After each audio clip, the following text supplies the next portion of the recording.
Bonsoir à tous et merci de choisir la chaîne du développement et particulièrement le Grand Rendez-vous. Le Grand Rendez-vous vous offre également un message de cœur dénommé Africœur. C'est à l'endroit des jeunes Africains, des dirigeants du monde entier pour dire tout simplement stop à l'immigration clandestine. Un projet conduit par l'artiste béninois Francis Yaoundé, qui est l'expert de ce grand rendez-vous. Ah oui, l'expert de ce grand rendez-vous a pour nom Francis Yaoundé, certainement que ça vous rappelle des souvenirs, certainement. Oui, Francis Yaoundé, artiste béninois vivant en France. Francis, bonsoir. Bonsoir, mon cher ami. Alors, Francis qui vient au pays avec un souffle nouveau pour l'Afrique. Oui. Pour l'Afrique. Alors, c'est quoi cette nouveauté pour votre continent, l'Afrique?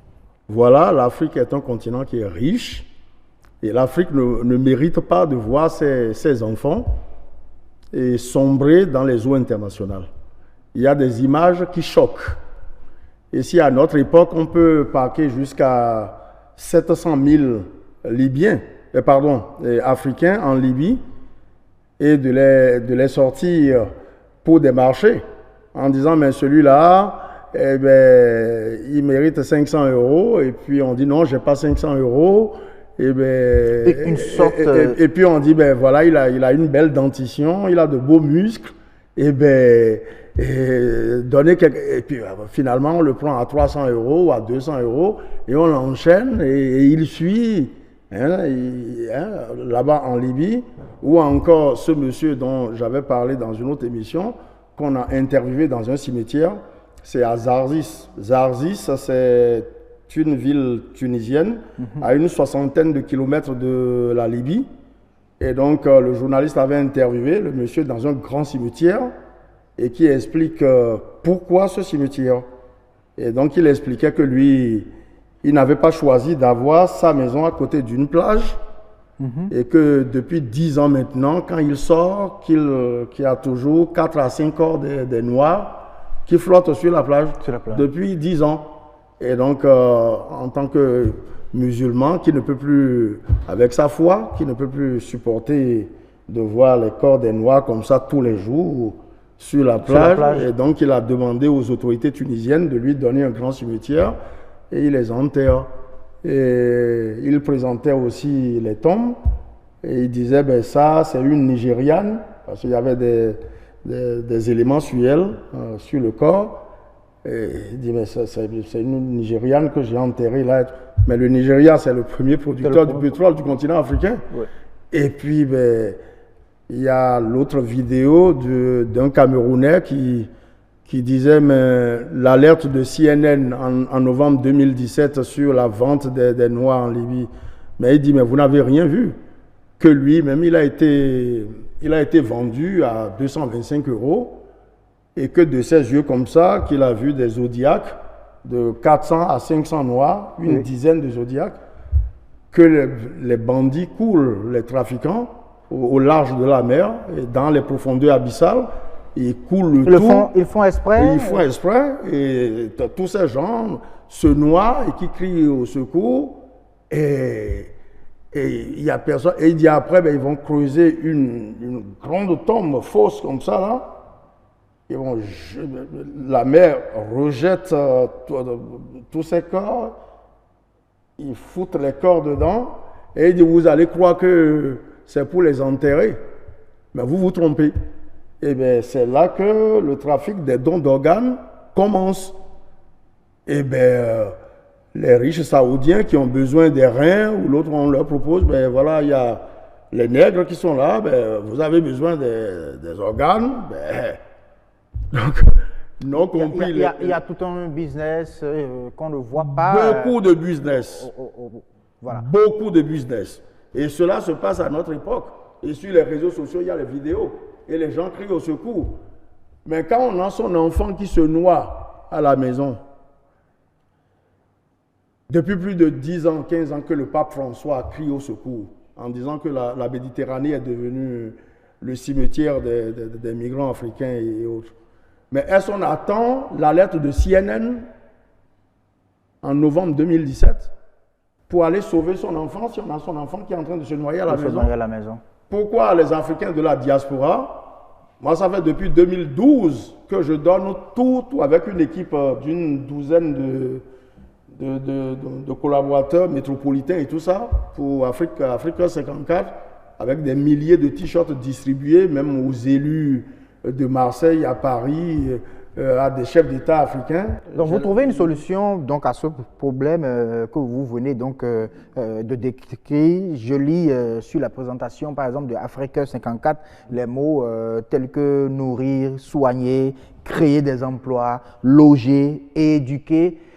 Peut-on dire que ce sont des actions qui peuvent inhiber le désir à l'immigration des jeunes Africains? Ben, il y a deux urgences.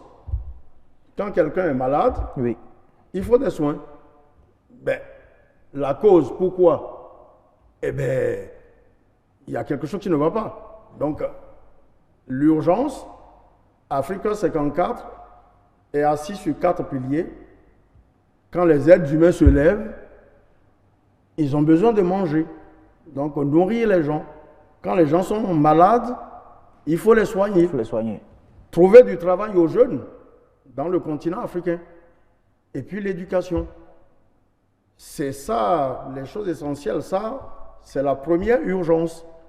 Maintenant, la deuxième, elle est un peu plus politique. C'est qu'il faudrait que le continent africain puisse avoir une monnaie unique. On ne peut pas continuer avec le franc CFA alors que le continent africain est rempli de matières premières. Et ces enfants vont mourir à cause de la nourriture. Il y a quelque chose qui ne colle pas. Qui ne colle C'est pas. Logique. Voilà. Donc il y a la monnaie unique. Alors que fait alors Africa de façon précise, de façon concrète? Donc il y a la monnaie unique, la diplomatie et une armée africaine contre les pillages. Maintenant, Africa 54, c'est un ensemble, un mélange des restos du cœur, un peu comme les restos du cœur de Coluche, qu'il a créé. Il a créé les restos du cœur depuis 1985. Paix à son âme, il n'est plus de ce monde. Coluche. Mais c'est des dizaines de millions de personnes qui continuent d'en profiter jusqu'à les défavoriser. Il y a des centres, des restos du cœur de partout, et c'est ce que Africa 54 veut faire. Peut-être une dizaine dans Cotonou, pareil à Porto Novo, à Abomey, et qu'il y ait des centres. Quand le jeune se lève, il y a des parents, il y a des enfants pauvres, il y a des enfants riches, ceux qui n'ont rien à manger. Et bien dans le pire des cas, ils peuvent aller manger dans ces centres Africa 54, oui. On va lui servir un repas. Parce que là-bas, c'est quoi? Il y a Coluche, le gouvernement soutient les restos du cœur. Donc, il y a les supermarchés, l'agriculture, et bien, il y a des collectes, il y a des invendus, il y a des choses qui sont des aliments périmés. Ce qui est périmé, on jette, mais les invendus et tout ça, et même il y a des quotas pour les supermarchés, c'est-à-dire qu'on pense aux pauvres. Et c'est pour ces structures sociales qui sont en France que des Africains, des Arabes, l'Europe de l'Est et tout ça, mais les gens affluent en France parce qu'il y a un bon système social et un bon système de santé. Donc il faut créer ce système-là sur le continent africain. Mais pourquoi on ne peut pas commencer dans les pays d'Afrique par avoir ces structures qui font que les Africains se jettent sur la route et puis après ils vont mourir. Hein? Vous avez des bateaux comme ça avec 200, 300 noirs. Le port d'Espagne le gouvernement espagnol dira non, on ne veut pas recevoir. Le gouvernement espagnol dit on ne veut pas recevoir. Le port de Malte, tout ça. Et puis ça flâne. À l'heure actuelle, vous avez plus de 700 000 Africains qui sont dans les champs de tomates en Espagne et qui ramassent des tomates qui n'ont rien. C'est beaucoup, 700 000. Plus de 700 000 en Libye aussi. Plus de 700 000 en Espagne. Ne parlons pas du Liban, le Koweït, la Chine, l'Arabie Saoudite. Mais nous avons les vidéos sur les réseaux sociaux. Mais d'autres qui crient au secours, mais faites quelque chose pour nous. Nous sommes tombés dans un piège, délivrez-nous. Eh bien, s'ils appellent au secours, Eh bien, Afrique 54, Afrique comme Afrique, le cœur comme la bonté de l'homme vis-à-vis de son semblable. De son semblable, oui. Et puis, dans les 54 États du continent africain, puisqu'il y a des Maliens qui vont mourir dans la mer, des Camerounais qui vont mourir dans la mer, des Togolais, des Ivoiriens. Donc, c'est le continent africain. Dans l'Afrique 54, eh bien, c'est une solution. Et l'Emmaüs de l'abbé Pierre, eh bien, ça vise à trouver des logements aux défavorisés. Et c'est des milliers de personnes qui... Alors donc, si on comprend bien, ce sont des actions sociales qui sont des appâts pour les Africains et qui se retrouvent sur le continent européen, que vous allez transférer ici en Afrique pour permettre aux Africains d'en profiter aussi ici en même temps. Oui, mais de dire aux Africains de rester dans leur continent parce que c'est dur pour les pays européens. Pour ceux qui connaissent bien le système, là je suis avec un jeune collaborateur, il sait que je n'ai pas ma langue dans ma poche, mais c'est dur. C'est parce que les gens ne connaissent pas le système. Il y a des médecins qui n'en peuvent plus en France. Il y a des policiers qui n'en peuvent plus. Donc, il y a les suicides des policiers. Il y a les gilets jaunes au dehors. Il y a beaucoup de suicides d'agriculteurs. Oui, alors, Francis, il y a des actions déjà posées. Vous avez sollicité, par exemple, le soutien du pape François, qui vous soutient, le soutien de l'État français et bien d'autres. C'est la preuve que c'est une vision partagée par des institutions reconnues. Tout à fait, parce que l'un des problèmes majeurs des gouvernements européens, eh bien, actuellement, c'est l'immigration. Eh bien, pour baisser l'immigration, ce n'est pas la peine de donner beaucoup d'argent à la Turquie pour parquer les Noirs, comme on le fait là, ou parquer les Noirs en Libye. Donc, c'est de donner les moyens à l'Afrique. Ben voilà, il faut qu'est-ce qui manque.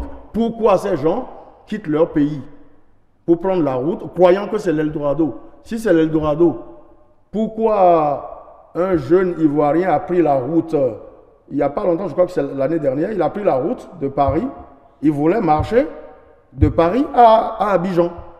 Et il avait déjà fait 50 km quand les policiers l'ont intercepté en disant « Vous allez où ?» Il m'a dit « Mais je rentre à Abidjan. » Ils disent « À pied ?» Il dit « Oui, à pied, je rentre. » Les autres disent « Mais ce n'est pas possible. Vous allez marcher pour aller jusqu'à Abidjan ?» Il dit « Mais oui, mais je crois que c'était l'Eldorado. Je suis venu ici depuis 6 mois. Je dors dehors à Paris. Là, il n'y a rien. » Et les policiers lui ont dit « Mais ce n'est pas possible. » Et ils l'ont retourné. Alors, voilà la vérité. Comment est-ce que vous allez pouvoir mettre en œuvre ce projet? Parce qu'il y a beaucoup de téléspectateurs qui nous suivent en ce moment et qui doivent se poser la question de savoir mais, comment est-ce que cela puisse être quand même possible sur le continent. Comment est-ce que vous allez pouvoir mettre en œuvre ce projet-là? Eh bien, c'est sur un quinquennat culturel, parce qu'on ne peut pas réaliser une action comme ça en 2 jours ou dans un concert. C'est sur un quinquennat culturel renouvelable, donc ça fait 10 ans, donc 2019, 2029, 2030. Eh bien, on va commencer des concerts, donc il y a le palais des congrès de Lomé au Togo, le palais des sports de Cotonou, je suis en contact avec le PDG, et Ouaga 2000 au Burkina Faso, et les enfoirés de Coluche. Les soirées des enfoirés, eh bien, c'est pour réveiller les consciences, collecter, et les centres qui sont conçus pour soulager les défavorisés en France. Parce qu'il y a aussi des défavorisés en France. Et beaucoup plus que ce que les gens imaginent quand ils sont loin. Eh bien, on va commencer les mêmes actions en Afrique. Et pour dire aux migrants, eh bien, vous êtes bien. Là, j'ai amené mon ami. Il fait bon là. Mais pour avoir la chaleur que vous avez actuellement, mais il faut payer. Il peut vous dire l'EDF, ce qu'on paye pour les 6 mois de froid. Pour les 6 mois, en tout cas. Donc, il faut qu'ils arrêtent de croire que c'est le paradis. En venant de la France, là, la semaine dernière, mais il y avait 4 Béninois qui me disaient, grand frère, faites quelque chose pour nous. Ils sont là depuis 2 ans, pas d'emploi, pas de logement. Et comme je m'occupe de trouver... oui, Francis Yaoundé, on a compris en tout cas votre message. Afrique nous tient à cœur tout simplement. Et je pense que tous les Africains doivent accompagner vraiment ce projet-là. On aura le temps en tout cas de revenir là-dessus, pourquoi pas, avec beaucoup plus de détails. Tout simplement, vous pouvez déjà vous rassurer, BB24 vous accompagne tout simplement. Dès que vous avez envie de parler à votre peuple, de parler aux peuples africains, de parler au public, nous sommes là pour toujours vous accompagner. Merci beaucoup à vous. Merci, et à très très bientôt. À bientôt. Bon vent à Afrique. Allez, merci à tous de nous avoir suivis. C'était là le clap de fin sur le package du grand rendez-vous pour le compte de cette semaine. Le week-end s'annonce bien, oui, nous le souhaitons bien, beau, bon pour vous. Et toujours en compagnie des programmes de BB24. Bonne soirée et à lundi avec Agnat. Ciao.